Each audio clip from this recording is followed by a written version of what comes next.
Welcome, Unity Center of Pittsburgh on February 21st. It's going to be, I think, a wonderful, wonderful Sunday. The theme, the message has to do with the magnetic power of love and the music, energy, and so uplifting. We need that desperately in our lives, but you know what? It's always there. It's just we've got to open ourselves up to it this morning. And so Maryann Hackworth will be speaking to us, and Mac Inglis is behind the scenes, and Shane Goffin and Lucy Clabby will be singing and leading us off with I Am the Energy of God.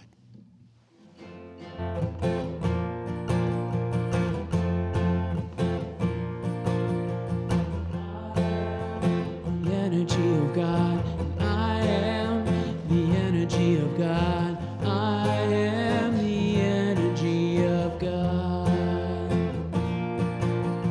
and I am the energy of peace, and I am the energy of peace, I am the energy of peace, and I am the energy of love. The energy of love, I am the energy of love, and I am the energy of joy, and I am the energy of joy, I am the energy of joy,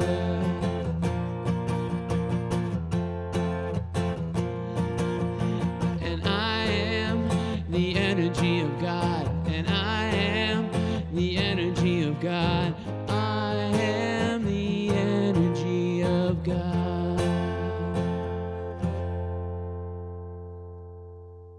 You know, if anyone ever asks you, what is unity about? You know, it's not about learning rules and regulations and religion. It has to do with realizing who you really are. As Shane was just singing, I am the energy of God. We believe so much in positive, uplifting affirmations that truly describe not what we want to be, but that wonderful, wonderful truth of who we already are. And that's when really change happens in our lives, when we realize how good and how great we truly are, and what a great, generous God, Spirit, Creator of all, has given to us. We have a vision. We envision a spiritually awakened world flowing with divine love. And we're an inclusive, loving community dedicated to teach, inspire, and practice positive spiritual living. And so, Spirit, we just are so grateful for your energy that's always there. And just help us even this morning now to just let go of little obstacles that we put up, some incorrect thinking that stop it, and let it flow in and through our beings in a special way, and even out amongst the people that we know. And so it is. The next song, Yahweh. And gosh, someone could have created a song and it's even got more names. God has so many names. And here's one, Yahweh.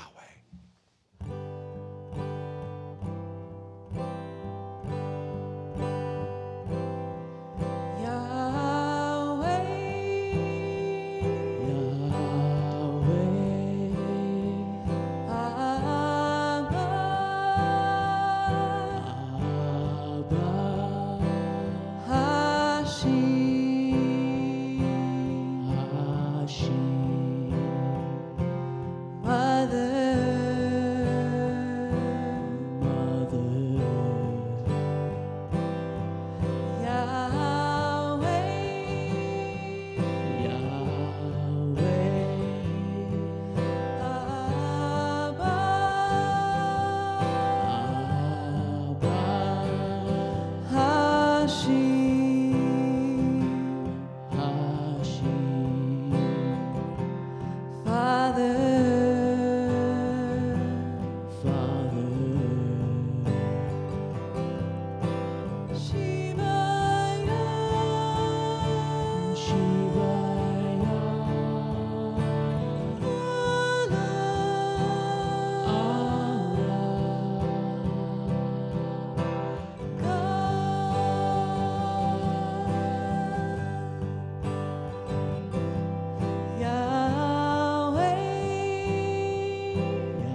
You know, they're not paying me to say this, but Shane, Lucy, and Mac were all part of a wonderful group named Buffalo Rose. Get online and get to know them a little better. We love their music. You can pay me after. No. You know, so many times I find myself lighting a candle, enlightening myself. I hit some sort of obstacle in my mind and my thinking, and I remember a unity principle. It's wonderful. It's so free and enlightening. And so I love how that goes together. We light a candle that describes our Christ consciousness that we all have, that we can just open ourselves up to possibilities as opposed to those self-limiting thoughts that we often have. So we light this Christ candle, and it's that simple.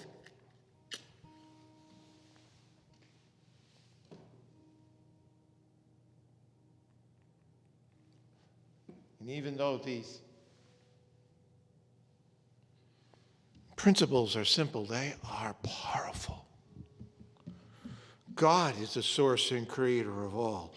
There is no other enduring power. God is good and present everywhere. We're spiritual beings created in God's image. The Spirit of God lives within each person. Therefore, all people are inherently good. We create our life experiences through our way of thinking. Through prayer and meditation, we increase our conscious contact with God, bringing forth love, wisdom, health, prosperity, and everything good. But knowledge of these spiritual principles is not enough. We must live them. Our affirmation, powerful, says, I'm committed to love, and so I'm drawn into loving experiences. Wow.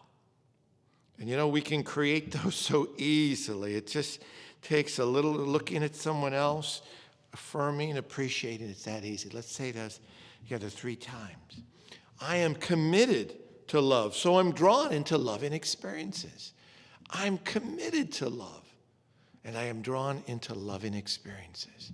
I am committed to love, and I'm drawn into loving experiences.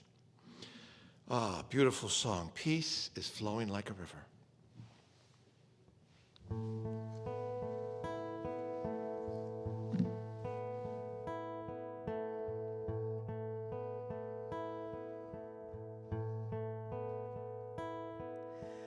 Peace is flowing like a river, flowing out of you and me, flowing out into the desert, setting all the captives free.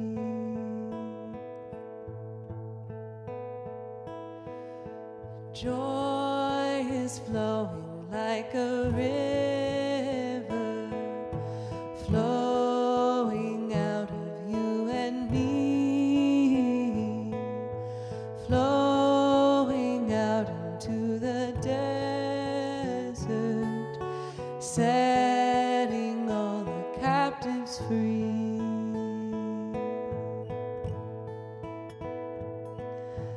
Love is flowing like a river, flowing out of you and me, flowing out into the desert, setting all the captives free.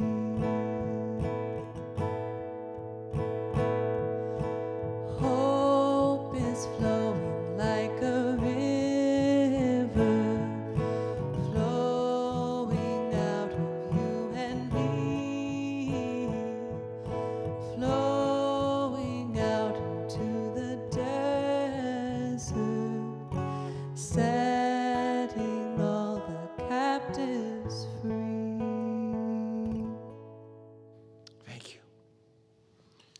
The theme of our daily word is let go, let God. And gosh, just for a minute or so yesterday while I was doing my Instacart delivering, the Serenity Prayer came to my mind, and I repeated it and thought about it just not for very long, and it's essentially this reading. Wow.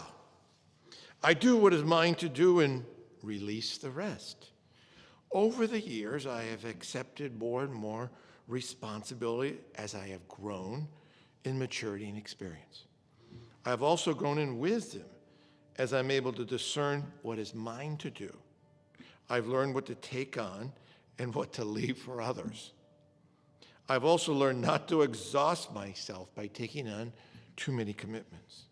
Perhaps most important, I know when to use my will and determination to make things happen and when to let go. I recall times in my life when I felt frustrated that events did not unfold the way I expected. Of course, that doesn't happen to anyone here, does it? I can now see how they unfold perfectly, often in ways better than I could have imagined. I now let go easily, trusting in that perfection. And the quote is from the book of Acts, chapter 17, verse 28, where the Apostle Paul was speaking to people who were curious about what he was saying. And so he told them, and he made a quote, "In him we live and move and have our being, as even some of your own poets have said, for we too are his offspring."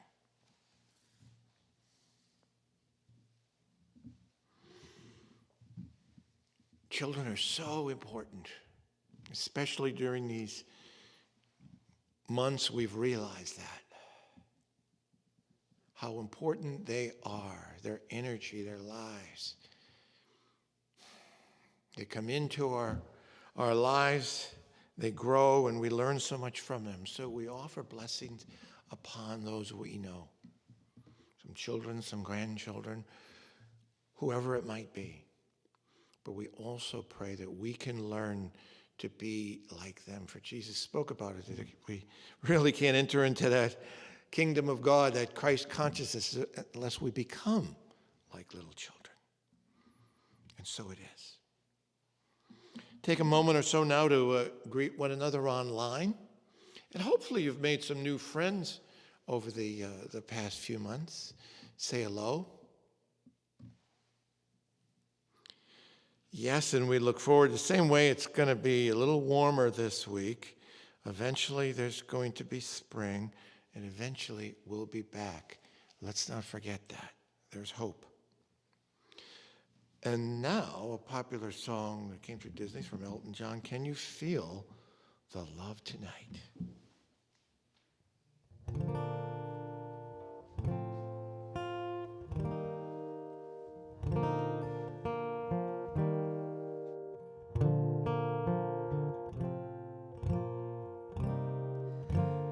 There's a calm surrender to the rush of day, when the heat of a rolling wind can be turned away. An enchanted moment, and it sees me through. It's enough for this restless warrior just to be with you.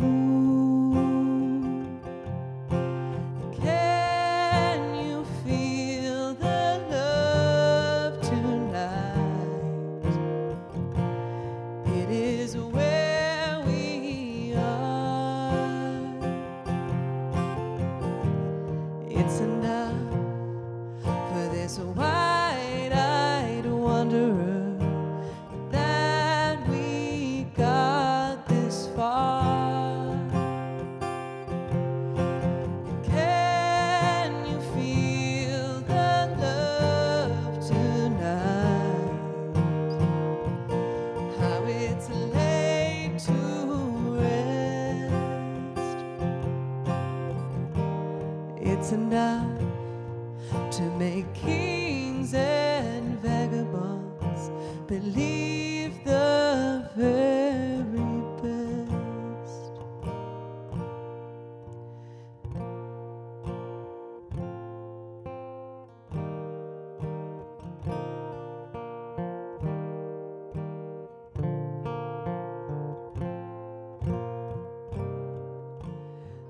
There's a time for everyone if they only learn that the twisting kaleidoscope moves us all in turn.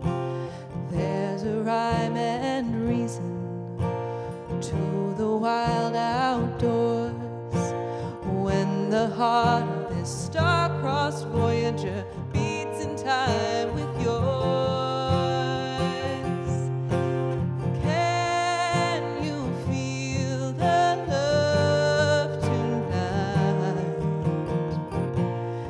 It is where we are. It's enough for this wide-eyed wanderer that we got this far. And can you feel the love tonight? How it's laid to rest.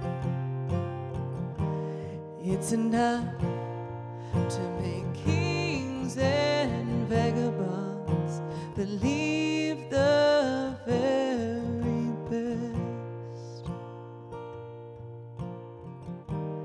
It's enough to make kings and vagabonds believe the very best.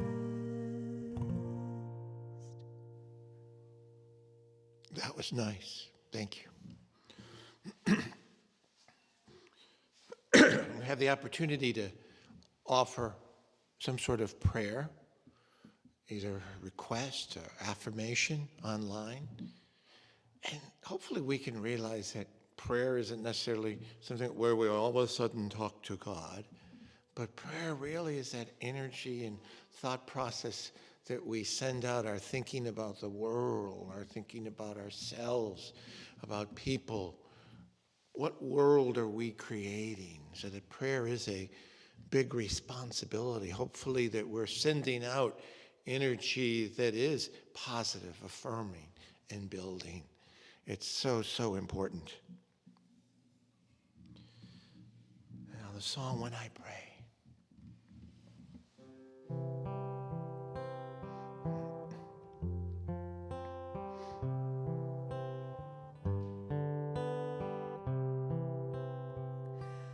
When I pray, I feel my heart go deeper, my heart go deeper into my God. When I pray, I feel my heart go deeper, my heart go deeper into my God. Right here, right now, right where I am, I pray. Right here, right now, right where I am, I pray. Thank you. That we have that responsibility, that power, the responsibility to pray in any moment, to send out energy that is right in line with the Creator's Spirit's desire of affirmation, of healing, of power. When I pray, I feel my heart go deeper, my heart go deeper into my God. My custom has been to use the theme of the message to be the theme of my, or our, let's say, meditation. So let's relax right now, our bodies.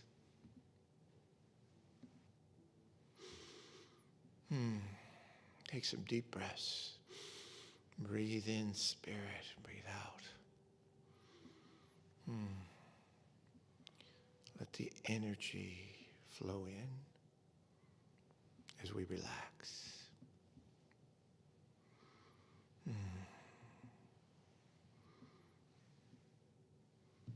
as Shane plays, let that music take us. See yourself now. Observe yourself.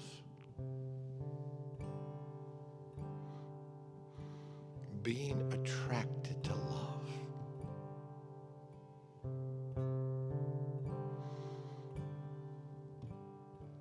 Did you remember loving deeds and actions done to you with gratitude?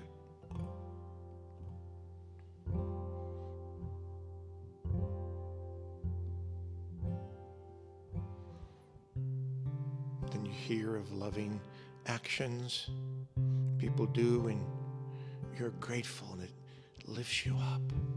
Feel that.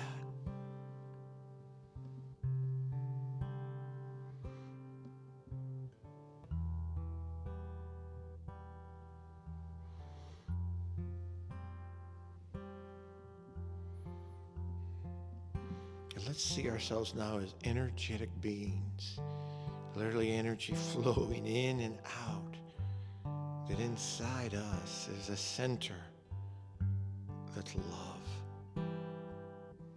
Let everything else go toward that center of love and let that center of love flow out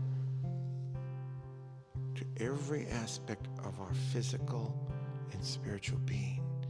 Imagine that. Play with that.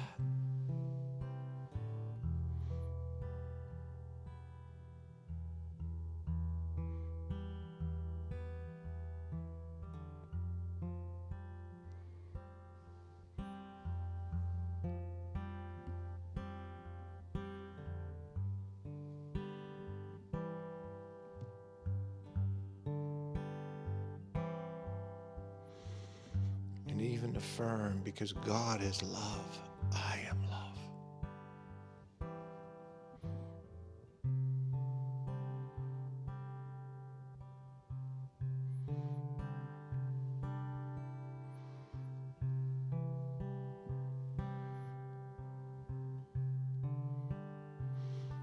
Now imagine yourself as you speak to someone on the phone, if you're outside somewhere in a store, family, whatever, encountering people.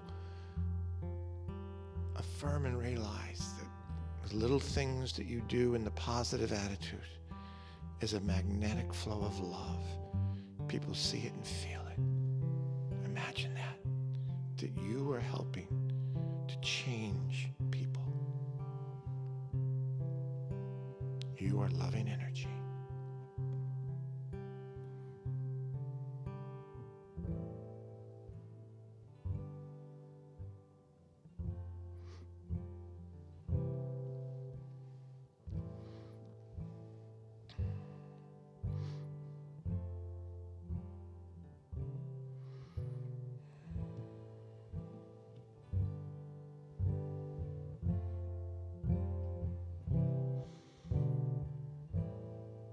Let's affirm that we are so much better and greater than we could ever, as one translation says, dare to imagine. Yes. Now let's take some deep breaths. Imagine that energy of love flowing through us as we relax our bodies.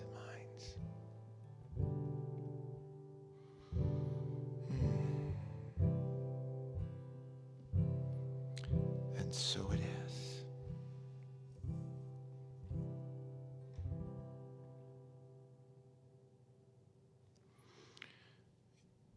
Maryann, us and Jim are going through a lot of home renovations in their new home and remodeling. And, you know, Maryann's been remodeling herself in a way. Here she is studying unity and preparing. And I see a difference, Maryann. I know you see a difference at home, but I'm seeing a difference. She already was really good, and she's getting better and better. And I appreciate how diligent she has been in her study, and not just this academic thing in her head, but trying to let it focus through the energy of her own life and being. So, the magnetic power of love. Maryann Hackworth.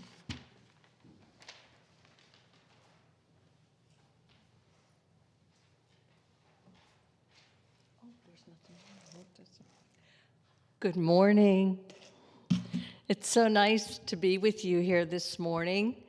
Thank you for tuning in, and it's so great to talk about love in February, isn't it? You know, it's the month of sweethearts and chocolate and flowers, and you probably have been through all that. So I just want to have us take another perspective on love. Actually, this is the true meaning of love, is love as the principle of creation. Love is the energy of life, really. Love is the cosmic glue that holds the universe together. I found that quote by Diane Marie Child really powerful, to think of this love of the Creator, the love of God, if you will, if you like that terminology, the love of substance, divine mind, intelligence, the love that holds the universe together. This love that I'm speaking of is unconditional in nature. How could it not be? If it was conditional in nature, it could extract itself away from us, and we would cease to be in an instant. So this love that I'm speaking of, this creative force that moves through you and through me into the world, has no conditions. It allows us to create as we wish. We take this feeling, this mind that we've been given, and we extend it out into the world to make our lives. We create from the inside out. The other day I was at the store and I heard someone behind me getting checked out at the checkout line, and he was talking to the cashier, and he said, this world is crazy. We're living in a crazy world. And she agreed, and then they went back and forth, and we're having a conversation about the craziness around us in the world. You know, and I always have that opportunity, as you do, to say, is that my truth? Is that what I believe? Do I live in a crazy world? Apparently he does, and I allow that. But I was thinking about this power of love and where he came up with that idea that his world is crazy. Because I know that as I am a magnet of attraction, that my love, my idea, my mind attracts. It's the power of mind action, the power of attraction, in that the thoughts that I precipitate, the thoughts that I select and hold in consciousness will create my reality. So I wondered to myself, is that my reality? Must I think that this world is crazy? Or could I be bold enough to think differently, to choose differently? As John in the Bible always speaks of love, right? One of the disciples that talks of love. He said, God is love, and those that abide in love abide in God, and God abides in them. I think we've heard that expression already. But then he goes on to say, love has been perfected among us in this, and here's the teaching, that we may have boldness on the day of judgment, because as he is, so are we in this world. That we may have boldness on the day of judgment, because as he is, so are we in this world. See, when I heard that many, many years ago, I considered the day of judgment to be a time beyond my physical life. But understanding metaphysics and the way that I create, I know that the day of judgment is now, in this moment. Judgment is here and now. Judgment is coming forth into my experience based upon my power of love, my power of attracting, of moving myself towards something. So may I be bold enough to think a fresh thought, to have a new idea, or must I stay locked in the idea that we are in a crazy world, and that's simply the way it is? I was playing with my granddaughter the other day, as I like to do. Every Monday I get to babysit. She's 2.5, and we had a new toy out. It's a magnet. Have you ever played with magnets? Perhaps you have, right? Do you remember these? Did you ever get the chance? Oh my gosh, if you don't have magnets, I would encourage you to get some. When I was a child, my mother had a magnet, and she kept it in her sewing box because she was always sewing at the sewing machine. So if she dropped a needle on the floor, a pin or a needle, she would pick up with a magnet. It was just this little chunk of magnet. But she used to allow me to play with that. And she'd allow me to dump all of the pins out and then pick them up and then dump them out again and do it over and over. So I was playing with Olivia, and we were having so much fun, and we were talking about all the colors of these circles, red, yellow, green, and blue, and how they are circular. So we were having this little lesson of shapes, and it started me thinking about this message today and how love is my magnet. As the Fillmores said, love is the drawing power of the mind. So I was thinking about that guy and how his world is crazy to him, and how all of the thoughts that he's been holding perhaps in his consciousness are similar, and they're circular, and they remain the same, and they look like craziness because he continues to perpetuate them, and then he draws more of same into his experience. And perhaps we've done that by reading articles in the newspaper, online. Perhaps we've shared some memes with one another. Perhaps we've analyzed and regurgitated all of the idea of craziness. And in doing so, we are drawn to more of it. But could we be bold enough to throw a different idea into it? So I was showing Olivia these triangles, and we were talking about their color, but their shape was different than the circles. So we were throwing those into the mix, in the bowl. And then we were taking our wand and magnet, magically picking up triangles, too. And I was thinking in my head, if I never put a triangle in that bowl, I'll never pick one up. I will never be drawn to it.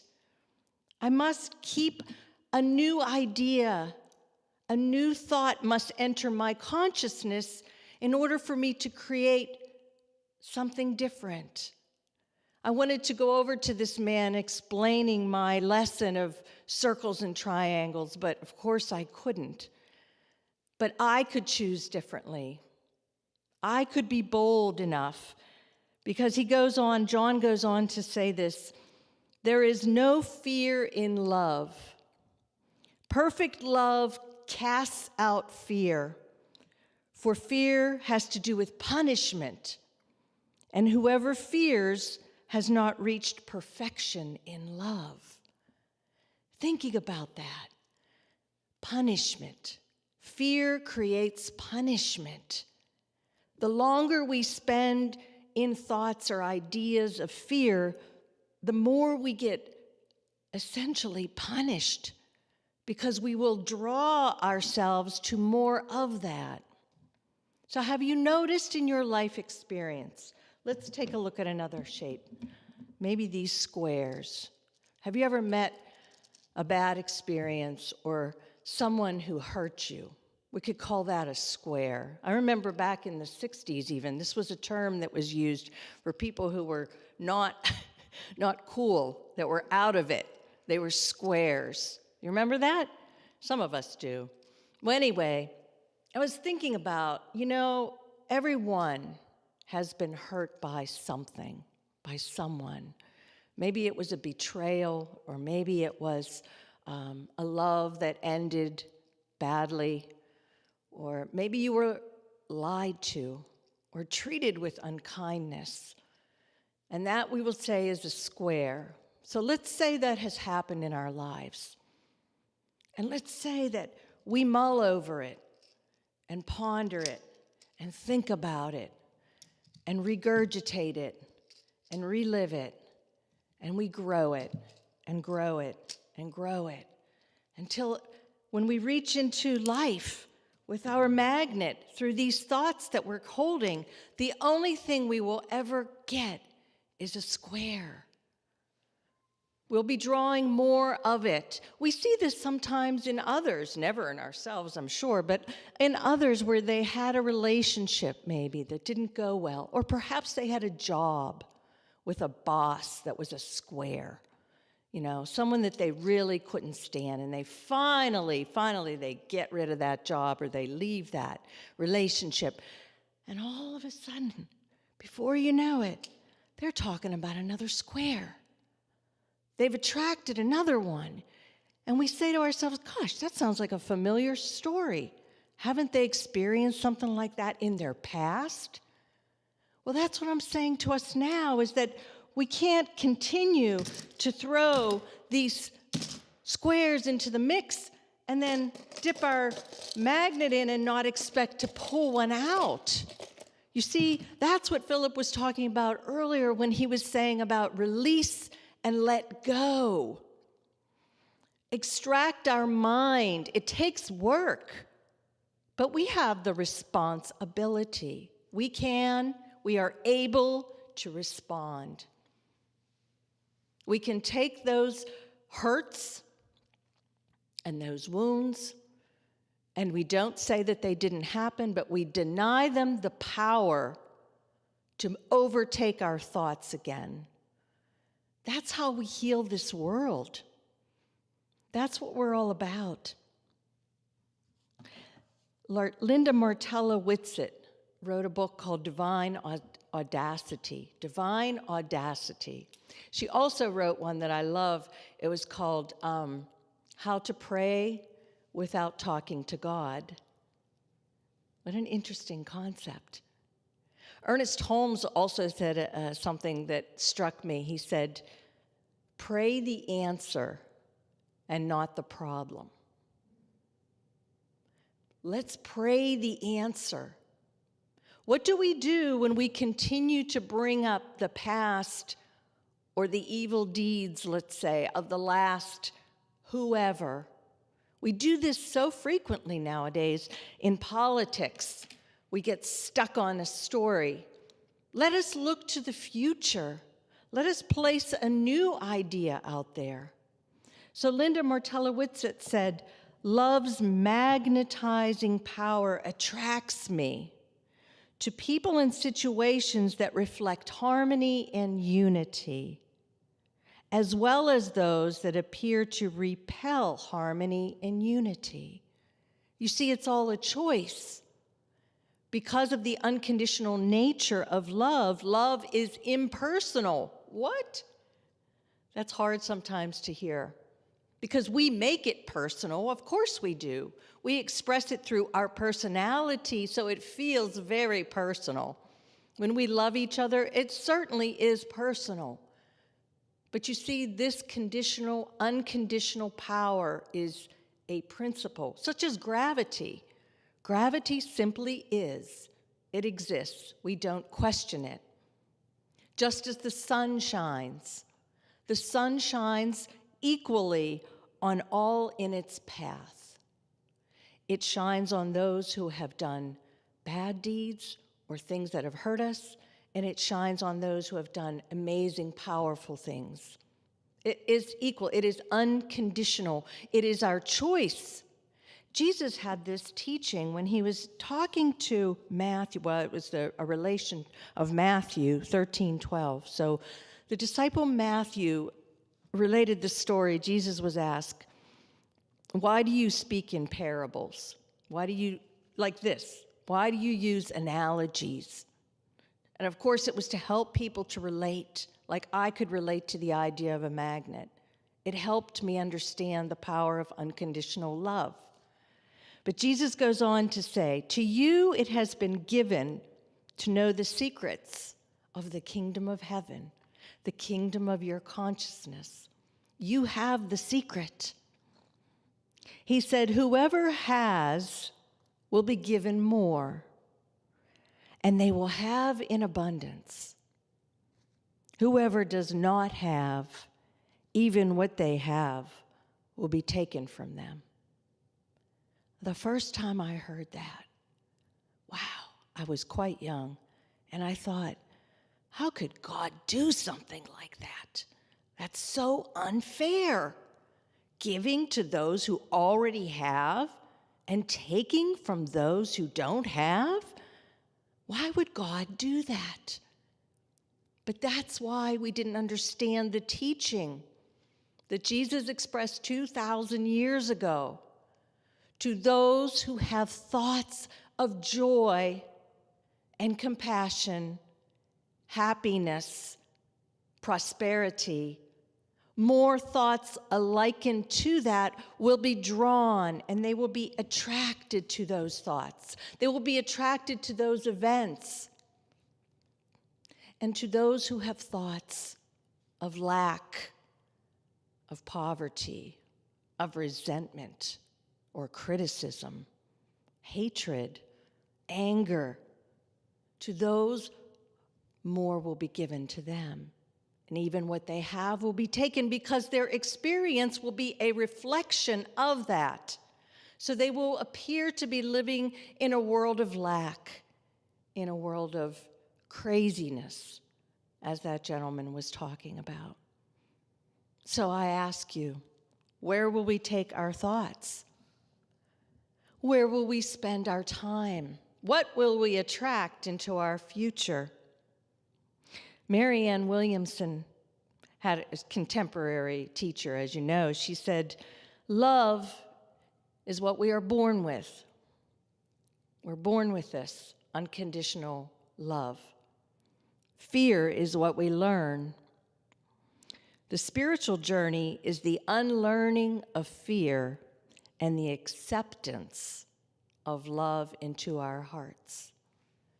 Well, that's interesting, she said acceptance, because it is already there. Remember, it is a principle. Principles do not go away. They remain. It is up to us to choose to draw from it like a wellspring. In the book I read recently called Power Up, it was in my 12 Powers class. The authors, there's Paul Hasselbeck, Bill and Cher Holton. They wrote this book called Power Up, and they said this: if love is a principle, then love does not care how we use it. As the great harmonizer, love brings two or more things into harmony with each other. Remember, it doesn't care how we use it. We will attract to us that which we hold in consciousness. So I have my other magnet. Oh, here it is. I was showing Olivia how they stick together. So I was thinking about it, like, think about, since the day you've been born, how many people you have met that have been kind and good and decent and have uplifted you. Someone who spoke a word of truth to you or gave you some encouragement. You were attracted to them. They were attracted to you. You were bound together by the power of love. Why would we spend our time dwelling upon the ever occasional square that came along. Why would we attract ourselves to that individual? My thing just went off. Oh, good.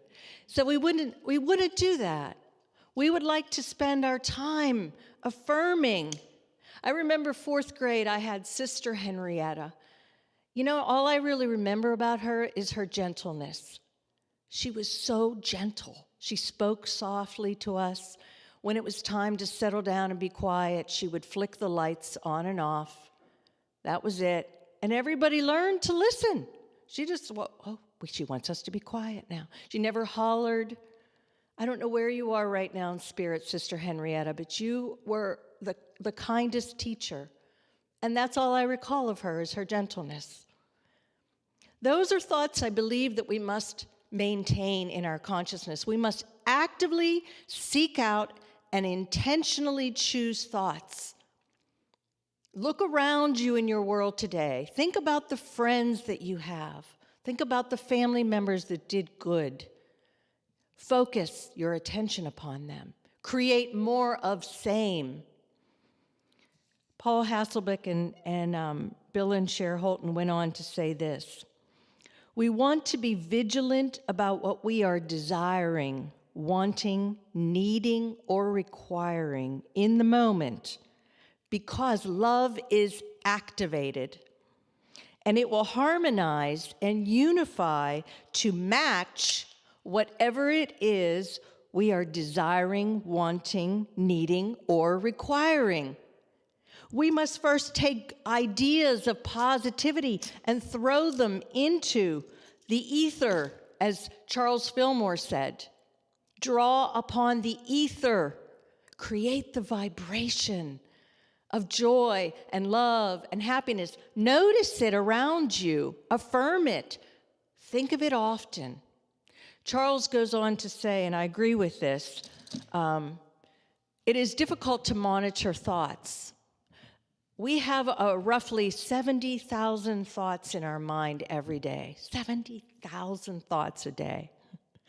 So it is pretty tough to consistently monitor them. So Charles had an idea. He said, words are powerful, that you can control them. You can actively choose them.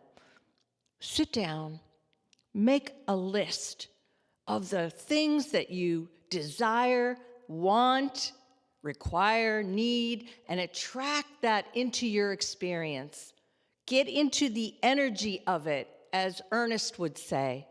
Pray the answer, see it, and bring it forth into your creation. So we have a friend here, and we've talked about her before, Lynn McTaggart. We had a Power of 8 group a while back, started by Sherry O, and I think it would be really, really nice in 2021 to start that up again. Lynn McTaggart is a scientist, and she's done over 35 worldwide experiments on the power of intention. That's one of the books that she wrote, is called The Power of Intention. And what she did is she gets large groups of people together, those that have formerly been at odds with one another, and they put forth an intention for healing. She went and did this with groups of Arab and Jewish individuals. She's done it with different populations and just general Power of 8 groups, where people will sit in a Power 8 group. 8 individuals will affirm for one member of that group an intention for health, healing, wholeness, prosperity, relationship healing. And Lynn had an interesting article this month, that's what I was reading in the Unity magazine, and she said, be specific. She said, the times it doesn't seem to work as well is when people are vague. People will say, I want to win the lottery, when what they really mean is, I need $53,000 to pay off my mortgage. Be specific, and I'm just using money as an example. But she said a lot of times people won't say what exactly they need. in terms of a relationship or a career path. So place your intention into the ethers and state it over and over with intention. She said, intention is most powerful when people enter a state of oneness with the world. This idea that the ethers or the substance already exist is that oneness. Also, she refers to it as altruism. Altruism is when we do kind deeds for others without any expectation of return. And what has been an interesting byproduct of these experiments is the people who are praying for others wind up themselves receiving an inspirational idea or an uplifted aha moment. They themselves benefit by doing altruistic deed for another. So she goes on to say this, in A Course in Miracles, they call this the holy instant. They feel the self has dissolved and they're part of the unified field. You've probably heard that expression, a modern day terminology for oneness is the unified field. Or perhaps that's what Jesus meant when he was talking about the kingdom of heaven lying within us. It's a unified field of oneness. And so for that gentleman in the grocery store the other day that lives in a crazy world in his consciousness, I can send my thoughts in the unified field for him and extend an altruistic, loving thought. And I behold for him a world that makes sense, a world that is in control and not crazy, a world that is compassionate. I did that, actually. I think that's helpful. I think that the way that we're really going to change what's going on out here in the exterior is by changing what's happening in the interior. Lynn McTaggart feels the same way. In fact, she is preparing another experiment where she's going to gather together large groups of Democrats and Republicans and have them affirm the oneness, altruistic thoughts for one another, being able to listen to one another and understand each other. That's how we change the world. I'd like to finish with a little poem that one of my classmates shared. Marcella, if you're watching, I appreciated this very much. She was doing a summary of an article on love. I just want to share this 4-line stanza. He drew a circle to shut me out. Heretic, rebel, a thing to flout. But love and I had the wit to win. We drew a circle that took him in. That's what we do. That is what we are drawing into our life experiences. Thank you, and I'll see you again next week.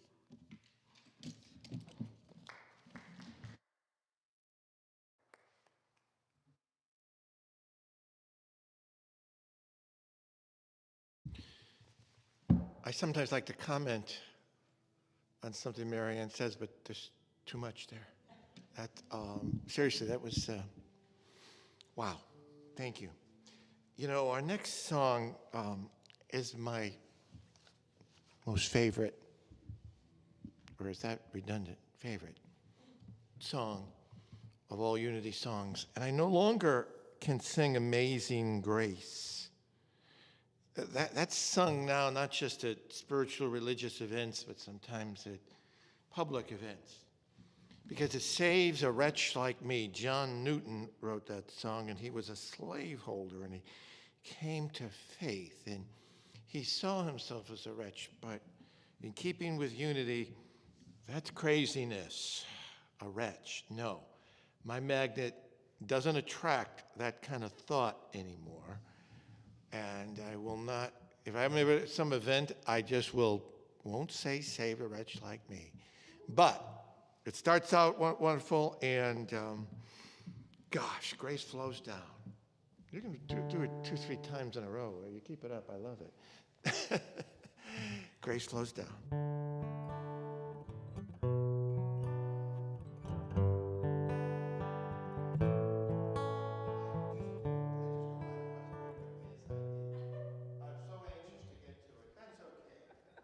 A little hesitation in his tone there. Like he was playing. Is it, am I really ready to play this yet? Our wonderful practice is that we affirm the ability to give, the abundance, the prosperity that starts in our minds. And so hold your offering and say with me, divine love through me blesses and multiplies all that I have, all that I give and all that I receive, and I am grateful. Now the grace can flow down.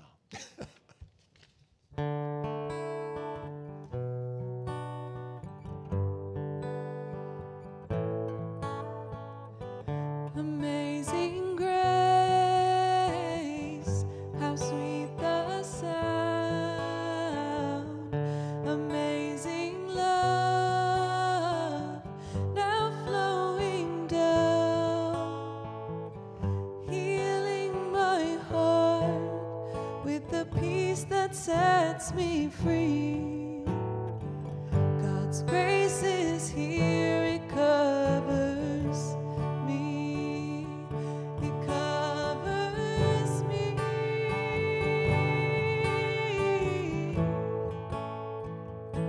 It covers me.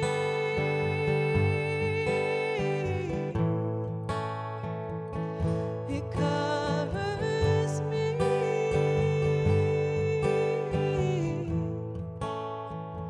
And it covers you.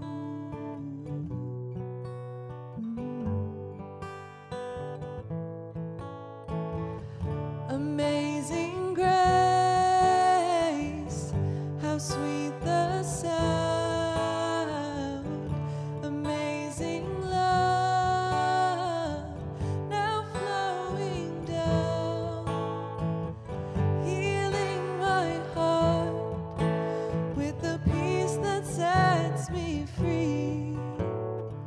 God's grace is here and it covers me.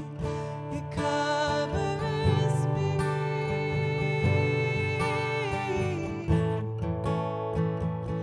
It covers me.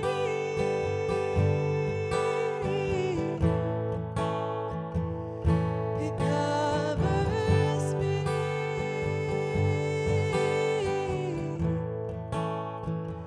And it covers you.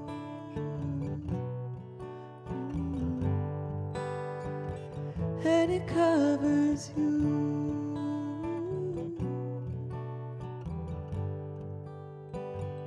And it covers you. You know, when Maryann mentioned Sister Henrietta, I could see that she got a little emotional, and this song makes me feel that way because I realize it represents my shift from my evangelical faith. And I throw no stones, but a shift toward healing and that grace covering me. So I realize I guess it represents my shift to unity. So it's such an important song to me. Gosh. Peace song. Let's sing that.